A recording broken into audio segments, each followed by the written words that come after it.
Olá, boa tarde. Vamos começar mais uma live hoje, voltando à nossa programação normal. Acabamos ali um período de lançamento com lives diárias, com muito conteúdo gratuito entregue. E agora voltamos aqui às terças e quintas, à 1 da tarde. Terças eu exploro um tema específico e aprofundo, e na quinta eu estou aqui disponível para responder perguntas que vocês me enviam ao longo da semana, nas caixinhas ou aqui ao vivo. Quem não me conhece, sou Marta Fonseca, psicóloga e mentora de emagrecimento.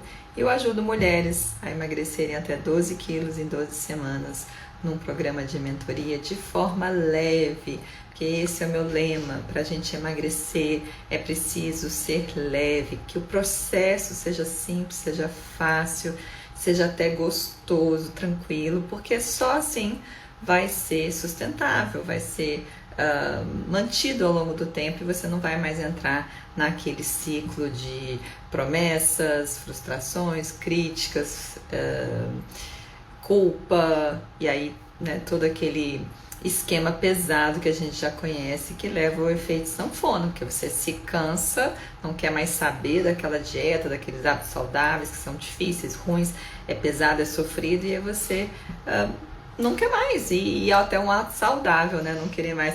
Olá, Rose, bem-vinda, bom te ver aqui, fique à vontade se tiver alguma pergunta. E essa semana a gente conversou, eu trouxe alguns temas aí nos stories e no feed sobre as exceções. Foi até um tema que surgiu ali na nossa conversa no grupo do WhatsApp das mentoradas, como lidar com as exceções. É uma grande questão, um grande temor, um medo ali das tentações, que se elas vão tirar a gente do caminho, se elas fazem parte, como saber o quanto fazer sem prejudicar. Olá, Cecília, bem-vinda. Então, conversamos sobre as exceções. Na terça-feira na live conversamos também sobre resiliência, como que a resiliência tem a ver aí com o emagrecimento, e eu trouxe essa associação que algumas pesquisas já mostram isso, mas é até bem fácil da gente associar, né? Porque se você é uma pessoa mais resiliente, que você dá conta de lidar com as adversidades, com as frustrações, não se abate tanto, ou diante ali de uma dificuldade, uma crise na vida, você, claro, vai sentir, vai sofrer, mas logo você recupera, e às vezes recupera até de uma forma transformada, mais forte. Então isso que é resiliência. E se você tem essa competência, quer dizer, todo mundo tem, né? Mas tem umas pessoas que têm mais, tem outras que têm menos. Se você tem essa competência de uma forma mais intensa, mais alta, vai ser mais fácil lidar com as dificuldades, principalmente mais presentes na fase inicial do emagrecimento, em que você, né, vai abrir mão de algumas coisas que você gostava bastante, alguns costumes, algumas comidas, vai ter que ir lá fazer atividade física, vai se esforçar, né? Esse esforço dói, e abrir mão das coisas que a gente gosta dói também. Então, se você tem resiliência, se você tem uma boa capacidade de lidar com a frustração, vai ser mais fácil passar por essas mudanças, essas transformações, superar aí essa fase no início que é a mais difícil para chegar lá no resultado. Então a resiliência tem tudo a ver com o emagrecimento. E falamos também sobre as emoções difíceis, por quê e como que a gente tem essa tendência de querer se livrar das emoções difíceis, né, do desconforto aí, de uma raiva, de uma solidão, de uma tristeza, de uma melancolia, e aí muitas de nós terminamos comendo para engolir ali a emoção, ou até como uma compensação, um conforto. Então, o que fazer nesse caso? Então, esses foram os temas principais, mas também aqui está aberto para qualquer pergunta relacionada a emagrecimento e bem-estar. Se eu der conta de responder, estou aqui disponível. E eu recebi algumas perguntas, vou começar aqui com elas, mas fiquem à vontade para mandar aqui na live diretamente. Então, a pergunta que eu recebi assim: Marta, existe alguma forma de eu meio que programar as sessões, ou seja, a cada 15 ou 20 dias eu já deixar isso definido? Eu achei muito interessante essa pergunta, porque ela traz uma reflexão que a gente precisa fazer que é bem importante. Do que funciona para você. E pensar que não existe uma única resposta, não existe uma solução que sirva para todos, né? É importante o autoconhecimento, como eu sempre falo. Por exemplo, essa semana eu vi um vídeo, eu estava vendo algumas coisas, eu sou a rata do YouTube, né? Quando eu quero pensar sobre um assunto, eu pesquiso lá o tema e vejo o que as pessoas estão falando, né? E aí eu tava pesquisando sobre as sessões, eu falei, deixa eu ver, né? Essas minhas opiniões, a minha experiência comigo mesma e com as mentoradas, tem alguém falando do mesmo jeito, tem alguém falando diferente. E aí eu vi uma Nutri falando que ela acha muito importante não abrir exceção, que você tem que dizer não e que é até usando da psicologia, né? Que é um músculo, igual um músculo, né? O dizer não, o se renunciar ali a alguma tentação, e que isso, cada vez que você vai dizendo não, você vai fortalecendo o seu músculo do não. E eu não concordo com isso, acho uma grande besteira. Oi, Rayane, bem-vinda, que bom te ver aqui. Porque, primeiro que não é bem assim, né? Não é bem um músculo. E a outra que se você se impuser, você vai ter que dizer não, já vira uma obrigação, uma ordem. E eu te pergunto, quem gosta de receber ordens? Nem que seja da gente mesmo sendo da gente mesmo, né? Normalmente, diante de uma ordem, o que acontece? Uma rebeldia. Fala não pro seu filho, fala não para uma criança, não pode pôr o dedo na tomada, ele vai lá e não pode comer isso, ele vai querer fazer. Eu me lembro que quando minha filha tinha uns 4, 5 anos, eu usei muito dessa técnica, eu usei muito da rebeldia natural aí, principalmente dessa fase, né? E era ótimo, porque funcionava muito bem. Eu falava assim, não é hora de tomar banho, hein? Não vai tomar banho. Ela largava tudo que ela estava fazendo e ia lá.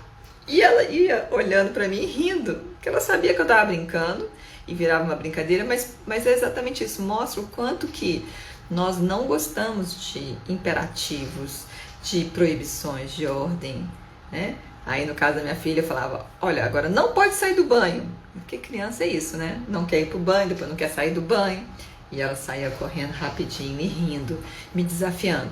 Então, se você já começa se proibindo, se você já começa se colocando assim, não posso, já aciona aí esses gatilhos da rebeldia, vamos dizer assim, do protesto, né? Mesmo que você que tenha determinado. Então, trabalhar e aceitar as exceções é um ponto importante desde o início. Olá, Renata, olá, Vanessa, bem-vindas. E aí você saber como funciona melhor. Então, nessa pergunta, se é interessante, importante programar as exceções, já deixar definido ou não. Bom, tem algumas pessoas que se planejar, se determinar, ajuda, né? Porque aí ela já sabe a resposta que ela vai dar. Por exemplo, eu vou para uma festa e eu estipulei que eu vou fazer uma exceção a cada 15 dias ou a cada 2 dias, uma refeição especial, livre, que eu vou escolher o que eu quiser e vou, né, comer ali minha guloseima, como eu gosto de chamar as exceções. E aí ela vai a uma festa ou vai a um evento social e não está no dia ainda. Então aquele planejamento a ajuda, porque ela não está tomando como uma proibição. Ela negociou, né, com ela mesma, fez ali um planejamento e ela gosta, ela funciona para elas, né, o planejamento, ela consegue cumprir. Então nesse caso, imagino que seja o perfil dessa pessoa, o planejamento funciona, porque dá um norte, dá um caminho. Para outras pessoas, o planejamento pode soar como uma obrigação, como uma proibição, e aquilo dá uma tensão. Nossa, eu vou ter que esperar 15 dias, eu não posso comer nenhuma besteira, né? Não posso furar. Aí vira uma tensão e não funciona. Então, é uma técnica, uma estratégia interessante, você planejar, você determinar dias, como eu falei na terça-feira, né? Tem pessoas que gostam de ter o dia livre, uma refeição no sábado ou no domingo, outras não, gostam de ter ali, vou fazer três vezes na semana, e aí conta o final de semana, né? Ou alguma coisa que vai ser fora da lista ali do que é da rotina. Então, para algumas pessoas, ter esse dia determinado, programado, dá um alívio, dá uma tranquilidade, né? Eu vou dizer não hoje, porque eu sei que ali no dia tal eu vou poder, aí faz um dia solene, né? Escolhe qual guloseima vai comer, aí, né, arruma, compra, faz uma bem gostosa, bem de qualidade e faz valer aquele momento. Para outras pessoas, ter esse dia determinado não faz sentido, porque aí você tem uma oportunidade hoje de algo super gostoso, aí você não vai poder comer porque não é o dia certo, aí você fica revoltada, fica com raiva, e aí acha que está demorando, aí já aciona a vontade de romper o planejamento. Então, a autoconsciência, o autoconhecimento é tudo. Então, avalie. Você é uma pessoa mais controlada, que gosta de tudo organizado na sua vida, gosta de tudo planejado e cumpre o planejamento. Essa estratégia de ter o dia certo, a hora certa, as exceções, vai funcionar, vai ser ótimo e você vai se preparar para ele, vai fazer dele um grande acontecimento, né? Se você é uma pessoa que gosta mais do improviso, da flexibilidade, da liberdade, da autonomia, esse planejamento pode ser meio opressivo para você. Mas também, quem é mais flexível tem que tomar cuidado para não ficar solto demais, e aí quando você, né, for olhar, a exceção virou a regra, né? Porque hoje é uma oportunidade, eu resolvo que eu vou, né, me dar essa exceção. Aí daqui a 2 dias também, aí no sábado também, aí no domingo também. Quando eu vejo, já fiz aí umas 5, 6, 7 exceções na semana, né? Então, o que a gente fala que é nessa linha é o 80-20. Se você fizer 80% do tempo, tá ok, tá bom. Se você é um pouco mais focada, você quer resultados rápidos, você é do perfil mais radical, né? Radical no sentido de, não, se é para mudar, vamos mudar logo, eu quero ver resultado logo. Aí você faz aí um 90-10, 95-5% das vezes, né? Então aí você vai manejando, mas autoconhecimento é tudo. Você se conhecendo, você sabe melhor o que funciona para você. Agora, para se conhecer, muitas vezes a gente tem que experimentar, né? A gente pode começar por uma autorreflexão, como é que eu funciono em outras áreas da vida. Eu sou uma pessoa controlada, planejada, quantas refeições, será que vai funcionar? Porque às vezes eu sou planejada e controlada, organizada por uma área da vida e para outras não. Então, né, faz essa reflexão e o mais importante é testar. Testa. 1 semana, 2, né, 1 mês. Funcionou? Ótimo. Não funcionou? Não tem nada de errado com você, né? Não entre naquele redemoinho de críticas e julgamento. Porque realmente eu não tenho autocontrole, eu não tenho disciplina, eu nunca vou conseguir. Não, a estratégia não está funcionando para você, então vamos tentar outra estratégia. Pode ser uma bem diferente, como, né, se não é planejado vai ser mais livre e solto, pode ser um meio termo. Então o importante é testar, tentativa e erro, ok? A outra pergunta aqui. Meninas, mulheres leves, podem mandar perguntas aqui também, tá? Tô respondendo as que foram enviadas, mas espaço livre, quem quiser participar será muito bem-vinda. E aí eu leio a pergunta aqui ao vivo. Até dou prioridade para quem está ao vivo. Mas vamos lá, segunda pergunta que eu recebi. Eu tenho muitos eventos sociais por causa da minha profissão. Ou seja, estou sempre rodeada de coxinhas, drinks, docinhos. Ai, que difícil, né? Confesso que exceção é regra. Como você resolveria isso? Realmente, essa pessoa tem aí uma situação mais difícil, né? Porque se a gente está no ambiente controlado, é mais fácil da gente planejar, da gente não passar aí tentações. Mas se a gente pensar bem também, tentação sempre tem, né? A gente passa na frente de uma confeitaria, um colega de trabalho oferece um bolo, ou em casa tem outras pessoas que comem outras coisas. Então, se a gente realmente for olhar, a gente tem tentações, vontades, guloseimas o tempo todo. A questão é como você vai lidar com essas tentações, ou mais profundamente, como que você vai lidar com a sua vontade de comer algo e dizer não. Porque é o que eu sempre falo, né? Em outras áreas da vida, a gente consegue fazer restrições de uma forma bem mais tranquila do que em relação à comida. Por exemplo, você vai ao shopping, você vê um monte de coisa bonita, um monte de tentação, você não sai comprando tudo e nem por isso você vai para casa sofrendo. De vez em quando até dá, né? Uma dorzinha assim, poxa, aquela bolsa que é tanto, mas não tá na hora, não posso, não é pro meu bolso, e a vida continua.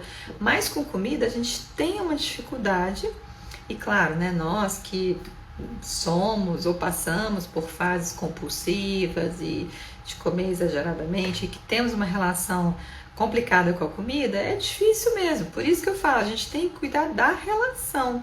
Não é do problema de dizer não, né? De recusar ali uma guloseima.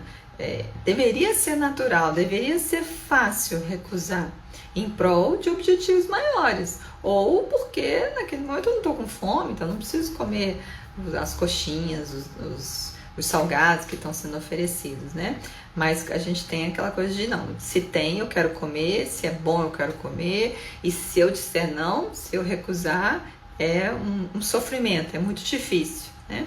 Então vamos pensar aí, por que para você é tão difícil não comer o que você está com vontade, né? Por que é tão difícil, tão sofrido dizer não, né? Essa frustração que vem, ela não é muito bem digerida, e aí fica ali, né, um sofrimento que muitas vezes termina levando a um comer a mais depois, né, mais tarde, como compensação, que é essa história, né, eu tô ali fazendo um esforço para não comer, eu vou aguentando, depois eu explodo, né? Então é um ponto aí que a gente precisa muito trabalhar. Oi, Jéssica, tá mandando que talvez seja mais difícil exatamente pela acessibilidade da comida, né? Tem isso também, porque de alguma forma depende do seu sim e do seu não, bem observado. Quando você está no shopping, por exemplo, né, para comprar, você precisa do cartão, você precisa do dinheiro, se bem que o cartão também dá essa sensação de que está acessível, que é fácil, que a gente não sofre, a gente não vê, né? Em psicologia econômica tem muitos estudos nisso, que se você tá com cartão na mão ou com cash você é mais econômica, né, com dinheiro, porque você tá vendo ali, né, você tá perdendo dinheiro, né, tá entregando, e o cartão, né, depois você vê a conta. E com a comida é um pouco isso, se tá ali de graça, né, disponível, realmente só depende do nosso não. Mas então, respondendo a pergunta, claro, na verdade é toda uma mentoria, né, para responder como fazer em relação a essa pergunta, porque você vai ter que trabalhar as suas escolhas, né? Então, como fazer boas escolhas, como entender que escolha que você está fazendo, ou seja, o que você está ganhando, o que você está perdendo, o que você está pagando hoje, né? Abrindo mão ali da comida, por exemplo, para ganhar lá no futuro uma saúde, um bem-estar, um corpo mais leve. Então a gente faz todo um trabalho na segunda semana da mentoria, né? Minhas mulheres leves vão fazer esse processo aí de especificação dos objetivos e das escolhas na semana que vem. Então você vai trabalhar em alguns exercícios, né? Quais são os seus objetivos de curto prazo, de longo prazo, qual é o custo, qual é o preço a pagar por cada um, entender o que você está perdendo fazendo aquela escolha, o que você está ganhando e o que você perde que você ganha se não fizer a escolha. A gente também trabalha o que você pode fazer para amenizar o custo, o preço que você está pagando ali, né? Então são várias estratégias. Exercícios para se tornar mais resiliente, porque você vai estar conseguindo dizer não, né, naquele momento, e aquela frustração não ser tão difícil, então se encaixa com outro assunto que a gente conversou aqui essa semana. Então, na verdade, não tem uma resposta curta, tá? Seria todo um trabalho de mentalidade e das emoções. Mentalidade para você estar com a mentalidade organizada e certa ali na hora da festa, e gestão das emoções para você lidar ali com qualquer, vamos dizer assim, frustraçãozinha, dor, saudades, arrependimento, porque às vezes a gente não come e fica, ai, mas aquela coxinha tava com a cara tão boa, né? Então, da gente trabalhar essas emoções. Mas, para não te deixar sem uma dica, uma estratégia mais prática, eu faria tentaria, né, voltando para a pergunta primeira, fazer um planejamento. Quantas festas você vai por mês? Tem como eleger algumas, uma, duas, para você poder se deleitar ali com as guloseimas? São festas, vamos dizer assim, estou imaginando, né? A pessoa trabalha com eventos, aí ela sabe que o evento X e o Y, quem vai servir é um buffet que tem coisas muito mais gostosas e o outro não é tanto, então você escolhe, né? Eu vou comer daquele. Então, às vezes o planejamento ajuda, né? Ou então você escolhe, ó, eu vou fazer 2 eventos por mês que eu vou poder comer.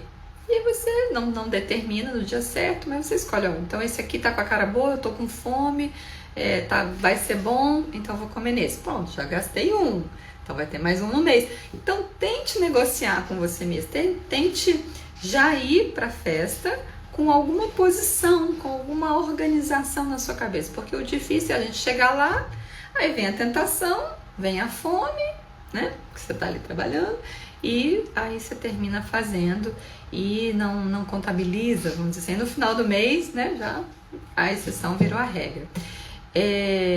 Tem algumas outras coisas que ajudam também, por exemplo, você não ir trabalhar com fome, porque é muito mais difícil a gente resistir quando a gente está com fome, porque quando a gente está com fome dá vontade de comer, tudo parece mais gostoso, né? E quem trabalha com eventos termina ficando ali horas. Então, por exemplo, você levar coisas para você comer que você goste e que então não fique um sacrifício tão grande você abrir mão ali de comer daquelas coisas, porque você vai matar a sua fome e você vai ter a sua comidinha que você gosta, isso é importante, gostar, né, para levar coisas gostosas, e você não vai ficar tanto naquela sensação do prejuízo, da renúncia, né, porque poxa, não comi, todo mundo comeu. Não, mas você vai lá, pega a sua coisa, seu lanchinho, pega o seu doce, seu chocolatinho 70%. Oi, Renata.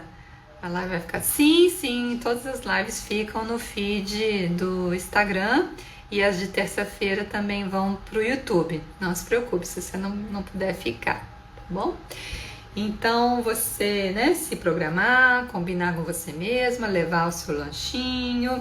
E muitas vezes o que eu fazia na época das festinhas de criança depois, claro, já saía da festa com fome, né, porque já estava ali 3, 4 horas, e eu preparava alguma coisa especial para mim. Então, eu sabia que voltando para casa eu ia comer bem, eu ia comer uma coisa gostosa.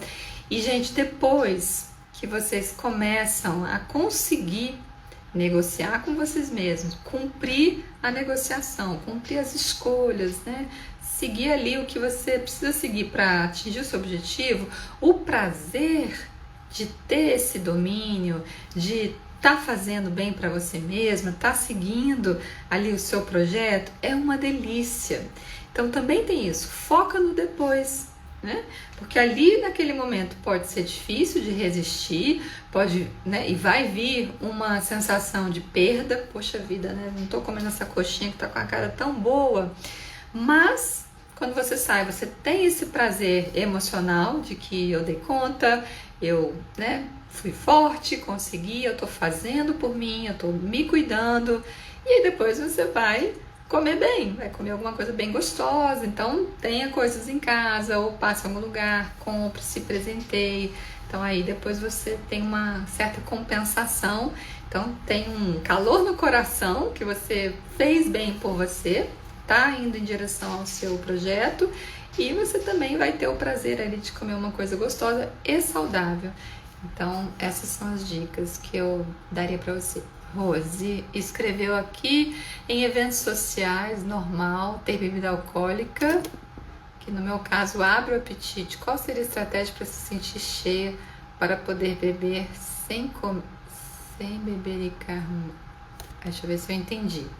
Tá, em eventos sociais, normal ter bebida alcoólica, sim. Respondendo essa pergunta, a bebida alcoólica, nem todas são ruins nessa perspectiva da comida de verdade, mais low carb, né? Tem algumas bebidas que não afetam diretamente o emagrecimento. Claro, se você beber muito, aí tem outros caminhos que o álcool pode atrapalhar. E também beber muito não faz bem, né? Por vários motivos. Mas Bebê faz parte, eu adoro. Então, assim, um vinho, né? Vinho branco, vinho tinto, não tem problema. Bebidas destiladas, né? Uma vodka, uma pinga. Claro, geralmente são usadas em coquetéis, mas aí você não vai pôr açúcar, né?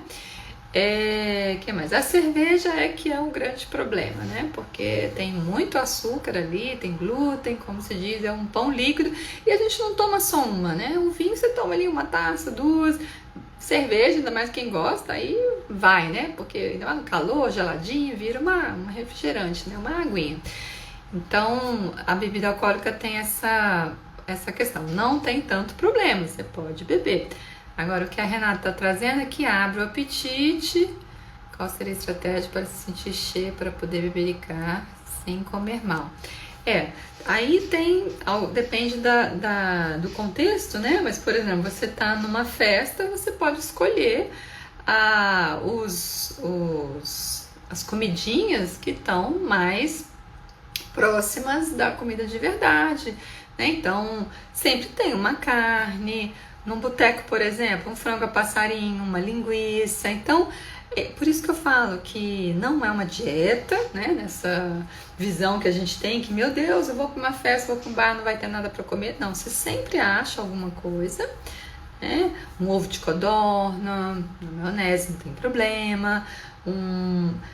Você só vai ter que escolher. Então, tá bom, não vou comer a coxinha, mas eu vou comer ali o frango a passarinho. Então, quando você está, por exemplo, num bar, num restaurante que você pode pedir, fica mais fácil, né, de você coordenar ali, de controlar o que você pode comer. Uma festa em que você está sendo servida ali é mais difícil, mas, por exemplo, até voltando para a pergunta aqui da nossa participante, um coquetel ou uma mesa de evento sempre tem frios, queijos, uma azeitona, então, né, castanhas, amendoim, então sempre você vai achar alguma coisa para você comer. Então, Renata, não tenha medo de comer nesses eventos, só você já vai estar treinada de, né, ter um radar ali de, opa, isso aqui dá para eu comer, e aí você, né, come e bebe. Claro, beber de estômago vazio é mais complicado, você vai ficar bêbada mais fácil, né?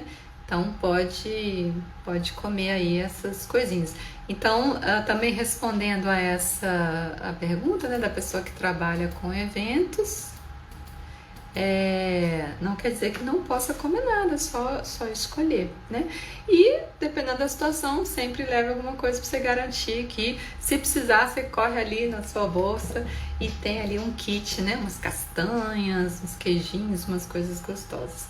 A Jéssica comentou: a sensação de pequena vitória é incrível. Exatamente, isso que eu sempre reforço, Jéssica, que é uma delícia, assim, quando você realmente, né, consegue focar na vitória e que você tá chegando lá e que você tá se cuidando, que você você não renunciou à comida, você fez uma opção por você, pelo seu sonho, pelo seu projeto. Então, por mais que você tenha, né, aberto mão ali de uma comida, mas você não perdeu, você ganhou. Então, você focar nessa sensação de vitória, como eu falo, eu saía das festas feliz, né? Porque eu tava bem, tava com fome, uma coisa ou outra poderia ter sido gostosa, mas nada se compara com o prazer que eu tava, né?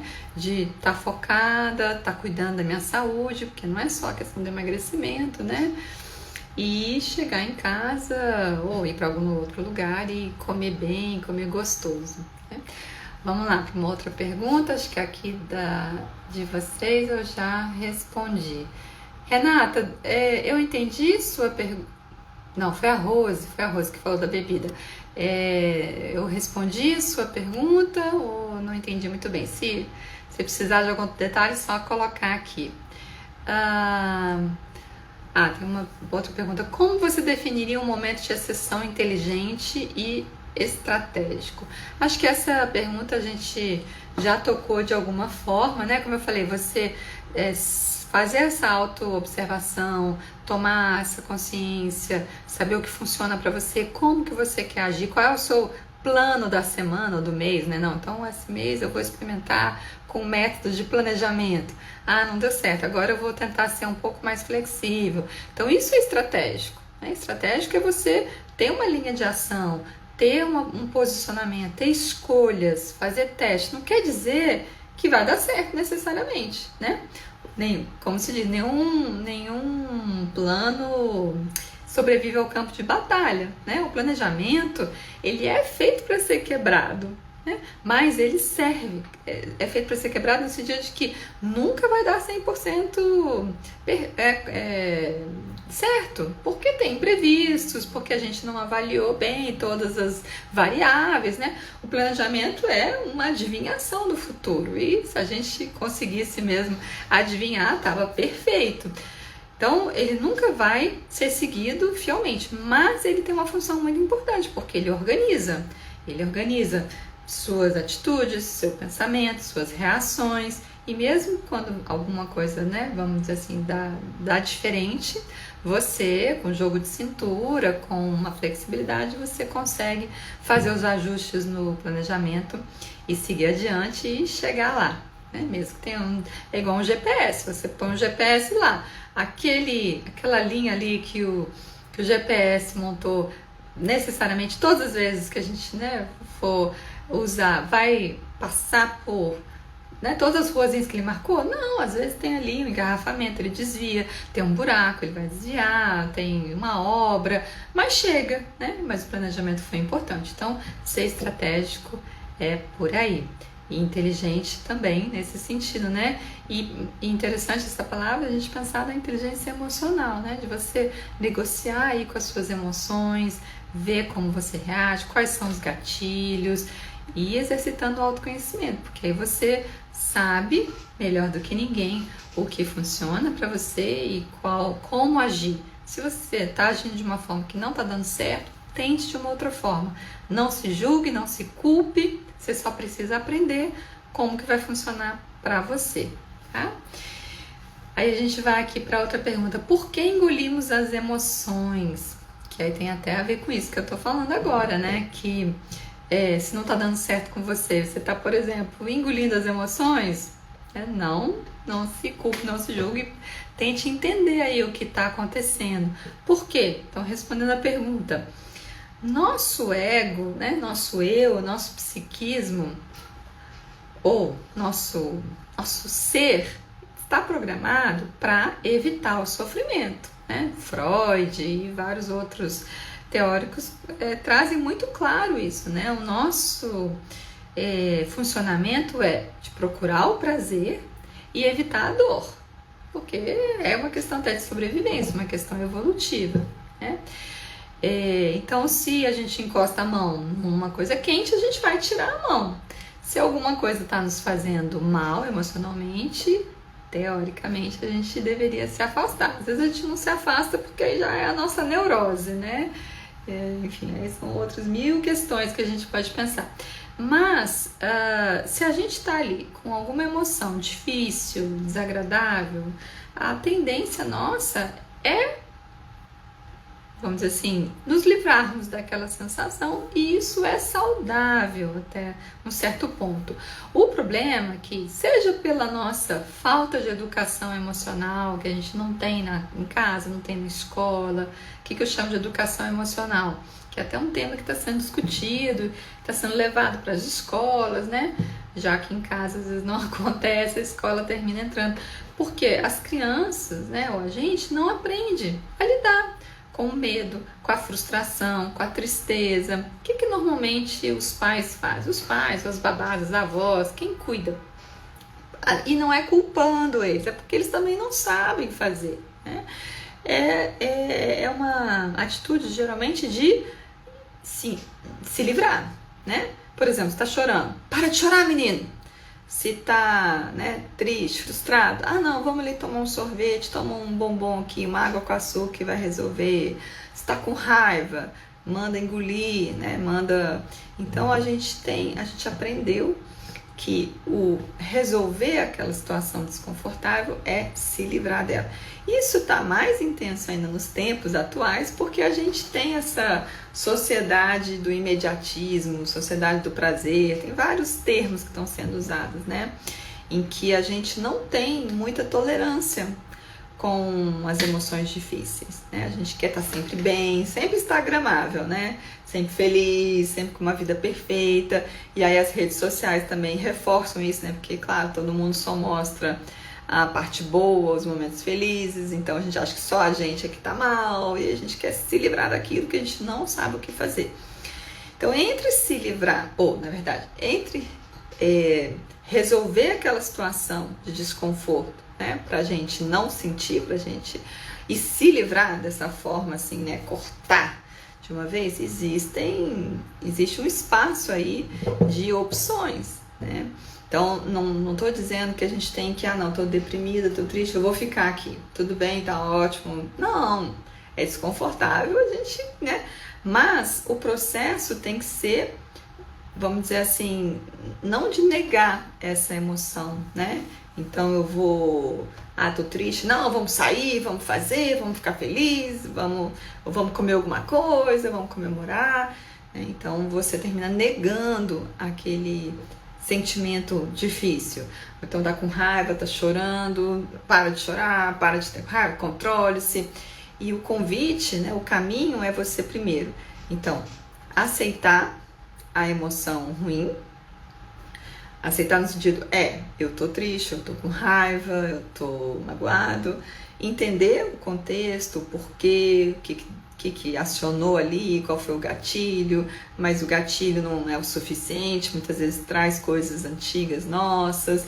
Então, trazer essa autoconsciência aí para você entender o que está provocando aquela emoção e só de você aceitar, colocar um nome na emoção, é raiva, é tristeza, e tentar entender o contexto, só isso já pode aliviar em muito, em muito.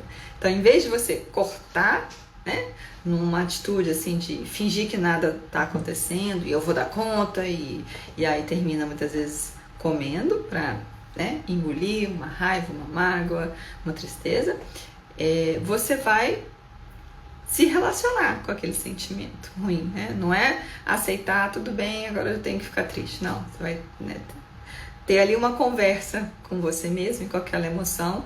E isso é um aprendizado, né? Porque você vai entender o que aconteceu, como você funciona, como você poderia ter agido da outra forma, num outro momento, de uma outra forma, para evitar, ou como você pode consertar a situação para resolver. Aí realmente você está fazendo alguma coisa para resolver, para se livrar no bom sentido, né, dessa emoção difícil. Então, nós engolimos as emoções por conta disso. A gente aprende, né, que é trancando, que é negando, que é né, engolindo, e aí literalmente comer ajuda nisso e ainda traz um conforto. Esse é um outro ponto, né?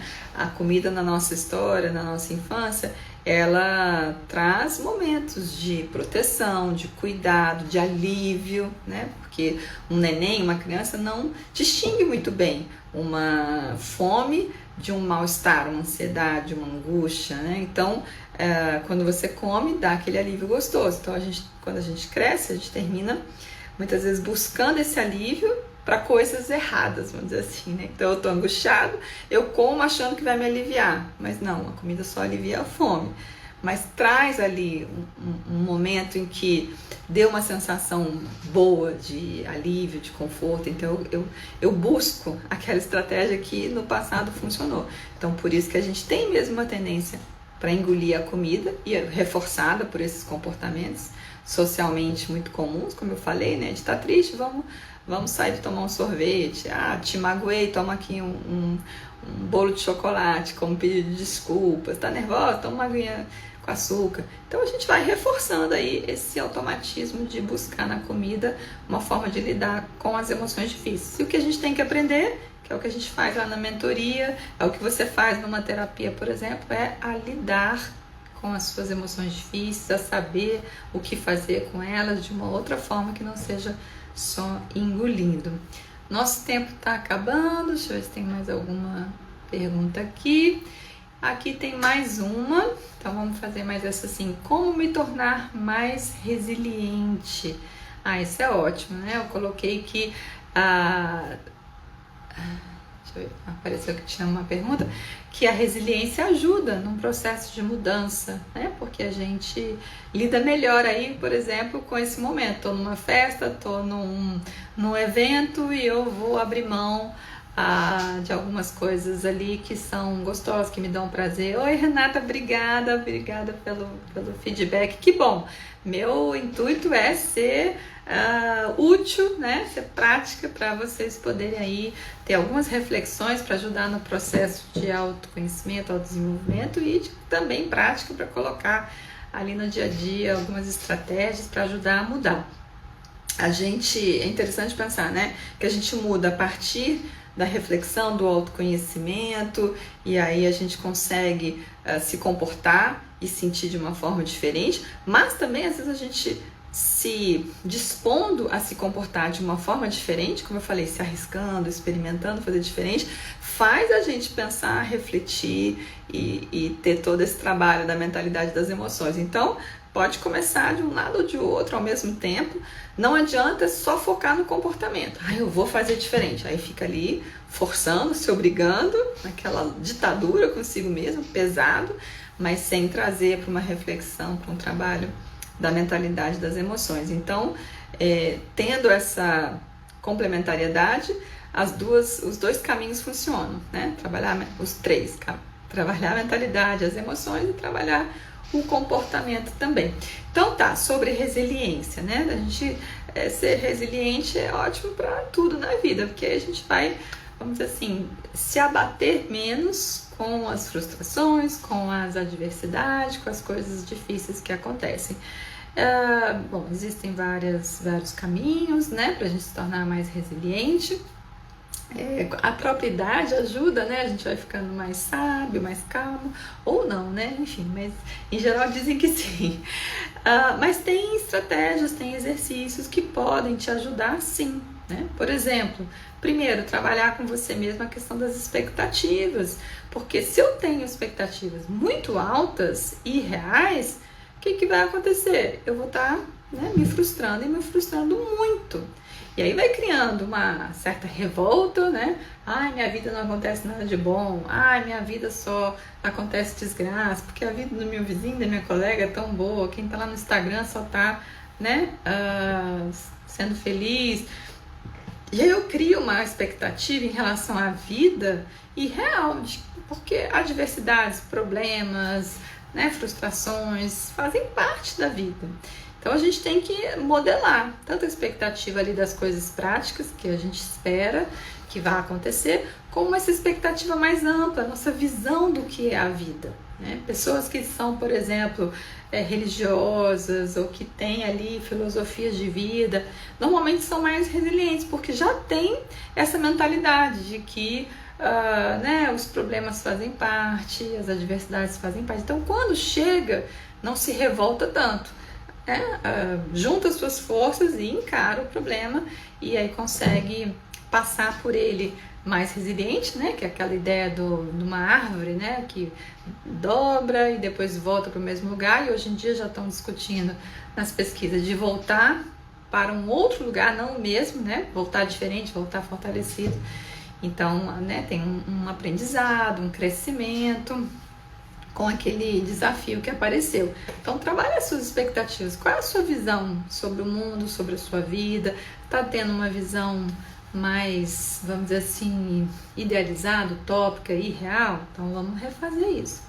Também ter uma visão de longo prazo ajuda, né? Se você fica ali focado naquele problema que aconteceu hoje e termina você ficando cega, né, para as outras coisas boas que aconteceram, ou cega para o todo, para a visão de longo prazo, também te faz ser menos resiliente, porque você fica ali sofrendo com um problema e não tem uma visão do todo, uma visão, né, lá do final e uma visão mais ampla. Então, trabalhe a sua visão de futuro, sua visão de longo prazo, sua visão mais ampla, né? De também enxergar as coisas boas que estão vendo que a gente tem uma tendência, né? Se acontece uma coisa ruim, que a gente não queria, que a gente não gosta, a gente só olha para aquilo lá. Aí estão acontecendo outras 5 coisas boas na nossa vida e elas perdem a presença, a gente não enxerga, não nota mais essa. Então, você trabalhar, por exemplo, a gratidão, trabalhar a meditação, são técnicas, estratégias muito boas para você ter essa visão mais ampla, para você ter essa calma, né, de, não, mas espera lá, minha vida é muito mais do que isso, minha vida tem um longo prazo, ela tem uma amplitude maior, tem outras coisas acontecendo. Então, esses 2 exercícios ajudam muito, ajudam também a desenvolver o otimismo, né, que o otimismo traz essa visão positiva. Ok, eu tô tendo um problema aqui, eu não vou negar, né? Não é aquele otimismo ingênuo, tô tendo um problema, mas eu tenho condições, capacidade de resolver, eu vou superar, vai passar, outras coisas boas vão vir. Então também é um trabalho de mentalidade, de ampliação aí da sua visão, e que a meditação e a gratidão também ajudam. Então, vamos ficar por aqui hoje, o papo é muito interessante, adoro, daria para ficar falando aqui sem parar, mas hoje tá bom. E tendo mais dúvidas, mais questões, comentários, podem fazer, vou adorar ouvir de vocês e realmente entregar aqui o que vai ajudar vocês, o que vocês estão precisando. Então, até terça-feira, e tô lá nos stories, no feed, no YouTube, assine o canal, me siga, que o meu intuito é ajudar você a conquistar aí o peso que você quer e com bem-estar, com leveza. Tchau, beijos!